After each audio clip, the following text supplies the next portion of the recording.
Hello दोस्तों, नमस्कार। आज मैं अपनी स्टोरी सुनाने जा रही हूँ। मेरे घर में मैं, मेरे बच्चे, मेरे जेठानी, मेरे जेठ जी और उनकी एक बेटी साथ में रहते हैं। और मेरे ससुर जी रेलवे में जॉब करते थे, तो वो मेरी सास के साथ इलाहाबाद में ही रहते थे। और मेरे हस्बैंड सऊदी में रहते हैं। बात उन दिनों की है जब ठंड बहुत तेजी से पड़ रही थी। उसी ठंड में मेरे जेठानी के मायके में शादी पड़ गई। शादी में अब 10 दिन टाइम बचा था। जून महीने में शादी होना था। स्कूल भी बंद है। जेठानी जी 2-3 दिन में अपने मायके जाने वाली है। तो मैंने अपने जेठानी से कहा, मेरे बच्चों को भी साथ में लेते जाओ, मैं आज नहीं चल रही, मेरा ब्लाउज अभी तैयार नहीं है। और दर्जी ने 4 दिन का टाइम बताया है। वो बोली ठीक है। 3 दिन बाद मेरी जेठानी जी उनकी बेटी और मेरे बच्चों के साथ अपनी मायके चली गई।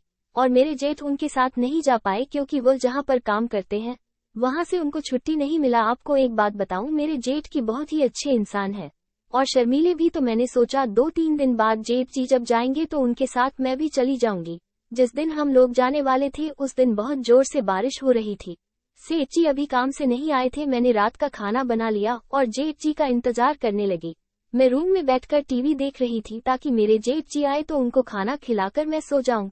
बारिश तेज होने के कारण ठंड भी लग रही थी। मैं अंदर गई और एक कंबल लेकर आई और फिर से टीवी देखने लगी।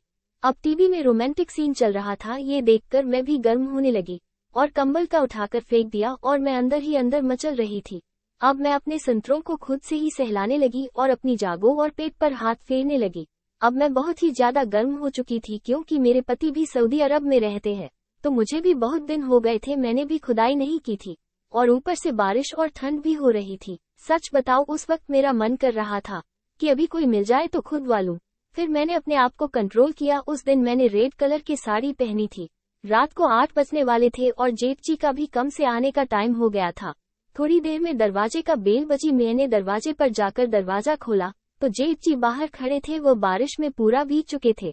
मैंने जेठ जी से कहा, आप तो पूरा भीग चुके हैं, चेंज कर लीजिए, फिर भोजन करेंगे। वो अपने कमरे में गए और चेंज करने लगे। दरवाजा बंद करना भूल गए और ऐसे ही चेंज कर रहे थे।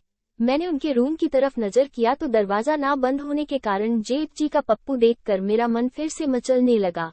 थोड़ी देर बाद वो बाहर आए और बोले, सॉरी, मैं दरवाजा बंद नहीं किया, भूल गया। अब मैंने जेठ जी को खाना लगाया और वो खाना खाने लगे। अब मेरी नजर उनके पप्पू पर ही जा रही थी। जेठ जी खाना खाकर अपने रूम में चले गए। थोड़ी देर बाद मैंने अपना काम खत्म किया और दूध लेकर जेठ जी के रूम में गई तो वो सोने लगे थे। मैं उनके पास जाकर उनको आवाज दिया। जेठ जी घबरा कर उठे तो उनका हाथ मेरे संतरों से टच हो गया। उन्होंने सारी कहा, लेकिन उनका हाथ टच होने पर मुझे बहुत अच्छा लगा। मैंने दूध रखा, कोई बात नहीं बोलकर मैं बाहर आ गई। अब मेरा मन करने लगा जेठ जी से खुदवाने की। मैं सोचने लगी कि कैसे जेठ जी का ध्यान अपनी तरफ लाऊं।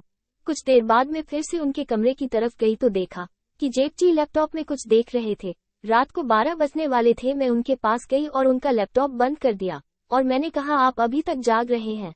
अब मैंने उनका हाथ पकड़ा और बिस्तर की तरफ खींचने लगी। मैं जानबूझकर उनके बेड पर गिर गई और जेठ जी मेरे ऊपर ही गिर पड़े। जेठ जी उठने ही वाले थे कि बिजली जोर से कटकी, तो मैं डरकर उनको जोर से अपनी बाहों में भर लिया। थोड़ी देर तक मैं उनसे लिपटी रही। अब मेरा पूरा बदन गर्म हो चुका था। तभी मुझे लगा कि उनका पप्पू जाग गया था और मेरी गुफा में घुसने लगा। उन्होंने मुझसे अपना हाथ छुड़ाया और खड़े हो गए। बिजली फिर से एक बार कड़की, फिर मैं उनसे लिपट गई। अब उन्होंने मेरा चेहरा पकड़ा और बोले, डरो मत, मैं हूं ना। अब मैं अपने होठों को उनके होठों पर रख दिया और चूमने लगी। उन्होंने मुझसे खुद को छुड़ाया और बोले, क्या कर रही हो, तुम मेरे छोटे भाई की बीवी हो, ये सब ठीक नहीं है। मैं फिर उन्हें अपनी ओर खींचकर बोली, जेठ जी मुझे मालूम है ये गलत है, इस वक्त मैं बहुत प्यासी हूँ, आप मेरी प्यास बुझा दीजिए। और ऐसा कहकर मैंने अपने होठों को उनके होठों पर फिर रख दिया।